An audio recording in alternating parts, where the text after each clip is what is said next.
Good morning students, हम model का study कर रहे हैं एंड मॉडल्स में हमने लास्ट वीडियो में जो स्टडी किया वो models can, could and may. And today let's begin use of might. So it is very important students. First point बात करें फ्यूचर पॉसिबिलिटी। माइट का यूज फ्यूचर पॉसिबिलिटी के लिए किया जाता है। अ मोर रिमोट और अनसर्टन देन मे। ये मे से ज़्यादा मोर रिमोट और अनसर्टन होता है। वहाँ पॉसिबिलिटी ज़्यादा होती है, यहाँ कम होती है। रिमोट होती है, रिमोट का मीन कम, एंड अनसर्टन अनिश्चित होती है। एग्जाम्पल देखते हैं। वी माइट विन 5 लाख रुपए इन लॉटरी। यहाँ इस सेंटेंस से ये शो होता है, ये सेंटेंस एक्सप्रेस करता है कि उसके 5 लाख रुपए लॉटरी से जीतने की संभावना है। तो मे बी नॉट, हो सकता है वो जीत जाए या नहीं जीते। तो यहाँ पर जो पॉसिबिलिटी है वो रिमोट पॉसिबिलिटी है एंड अनसर्टनिटी है।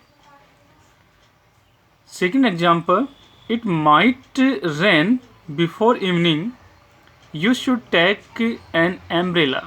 यहाँ एक प्रिडिक्ट किया गया है कि it might rain before evening, कि शाम से पहले वर्षा होने की संभावना है।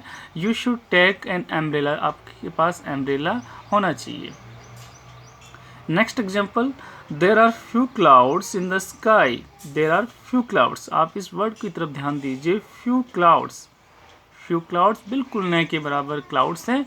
So it might rain today, इसलिए आज रेन होने की संभावना कम है, रिमोट है।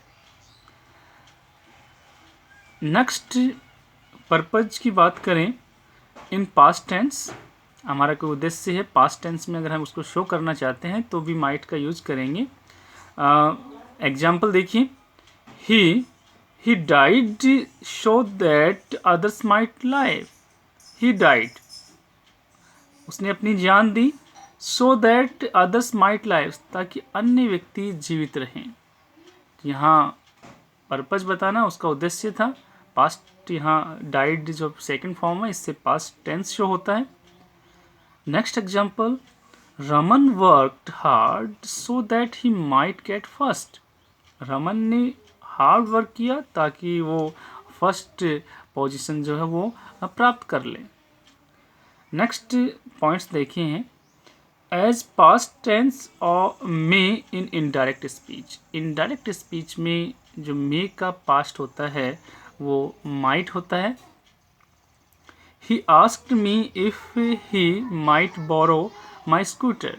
ये इनडायरेक्ट स्पीच का सेंटेंस है, इसमें हमने मे को चेंज कर दिया माइट में।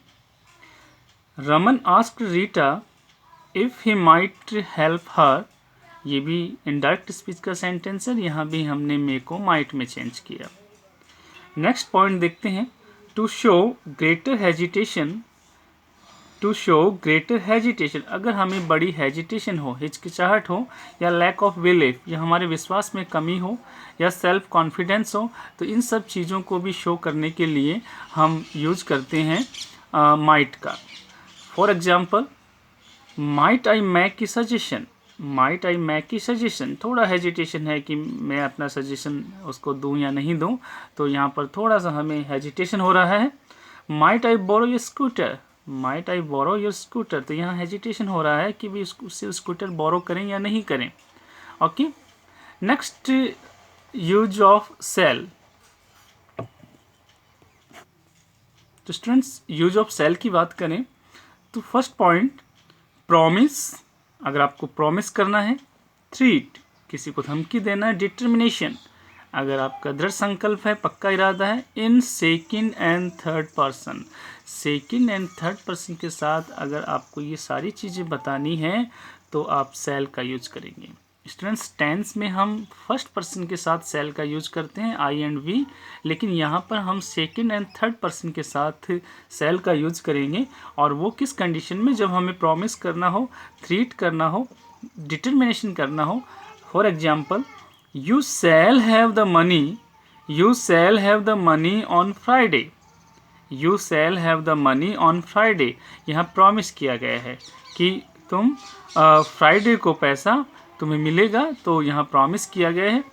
Anyone found guilty shall be shot dead, anyone found guilty shall be shot dead. यहाँ थ्री की कोई भी अगर दोषी पाया गया उसको शॉट डेड कर दिया जाएगा। तो यहाँ थ्रीट दी गई है, धमकी दी गई है। नेक्स्ट देखिए, he shall be punished if he comes late.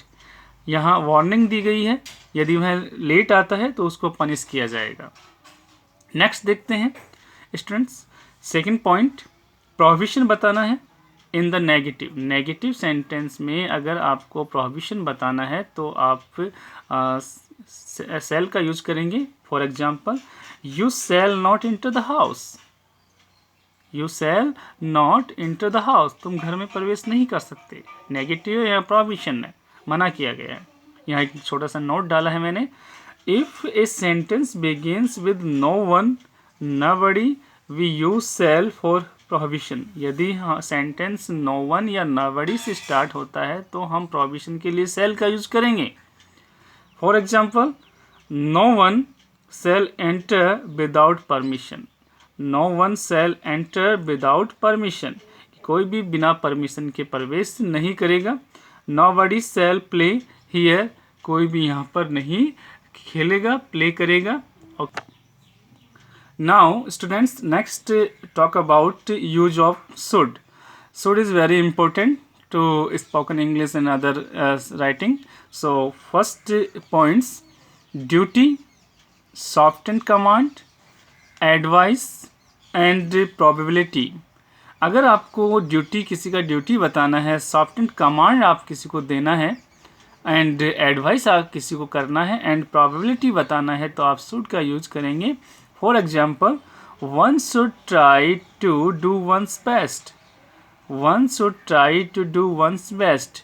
यहाँ ड्यूटी बताई गई है कि किसी को भी अपना बेस्ट ट्राई करना चाहिए। उसका ड्यूटी होता है कि कोई भी व्यक्ति किसी भी प्रोफेशन में कोई भी काम करता है, जैसे आप स्टूडेंट्स हैं तो आपको अपना स्टूडेंट्स का जो ड्यूटी होता है बहुत अच्छी तरह से स्टडी करना, तो वो ड्यूटी आपको बेस्ट करनी चाहिए। Okay, next, you should go at once. यहाँ सॉफ्टेंड कमांड दिया गया है, you should go at once, कि आपको तुरंत यहाँ से चले जाना है, तो यहाँ कमांड है। You should call for the doctor, advice, यहाँ एडवाइस दी गई है कि आपको डॉक्टर को कॉल करना चाहिए, डॉक्टर से मिलना चाहिए। You should find the book on the top self, यहाँ प्रोबेबिलिटी है, संभावना है थोड़ा कि भी आपको जो बुक है वो सेल्फ वहाँ पर आप उसको मिल जानी चाहिए, तो यहाँ पर प्रोबेबिलिटी बताई गई है। Second point, obligation. अगर आपको ऑब्लिगेशन बताना है, शोइंग करना है एंड अज्यूम्शंस। अज्यूम्शंस का मतलब होता है हम पहले से कोई विचार धारण किए हुए हों, पहले से कोई बात हमने सोच रखी हो, तो उसको अज्यूम्शन बोलते हैं। और यहाँ ऑब्लिगेशन बताना है। देखिए एग्जाम्पल देखिए इसकी, they should be more careful now, they should be more careful now, कि वो अब बहुत केयरफुल हैं। तो यहाँ पर पहले से वो अपने को आपको उन्होंने एक्टिव कर रखा है। You should be in bed by now, you should be in bed by now, यानी वो अब तक बेड पे होना चाहिए, यहाँ ऑब्लिगेशन है। Next third point, hypothetical situation. Hypothetical situation, it helps to form the future subjectives, यानी किसी भी प्रकार की कोई सिचुएशन है जिसके बारे में हम पहले से परिकल्पना कर लेते हैं, पहले से विचार कर लेते हैं, उस सिचुएशन में हम शुड का यूज करेंगे। For example, work hard lest you should fail, work hard lest you should fail. Students इस वर्ड को आप ध्यान रखना, लेस्ट का यूज अगर सेंटेंस में हुआ है तो हम सेंटेंस में शुड का यूज करेंगे। तो यहाँ पर as a advice, as a situation को देखते हुए यहाँ कहा गया है work hard lest you should fail, अगर आप हार्ड वर्क कीजिए नहीं तो फेल हो जाएंगे। Next sentence, he hurried lest he should be late, यहाँ कहा गया है कि जल्दी कीजिए नहीं तो लेट हो जाएंगे। नेक्स्ट बात करते हैं students, fourth point, expresses desire and preference with first person. अगर आपको डिजायर बताना है या प्रीफरेंस बताना है फर्स्ट पर्सन के साथ, तो आप यहाँ भी शुड का यूज करेंगे। For example, I should like to leave early, I should like to leave early. And next example, I should like to take milk, यहाँ पर डिजायर या प्रीफरेंस बताना है कि दो चीज़, कोई भी आपके पास ऑप्शन है और उसमें किसी एक चीज़ को प्रीफर करना है, तो यहाँ पर शुड का यूज करेंगे। Okay students, I hope you understood use of might and shall and should. Okay, thank you.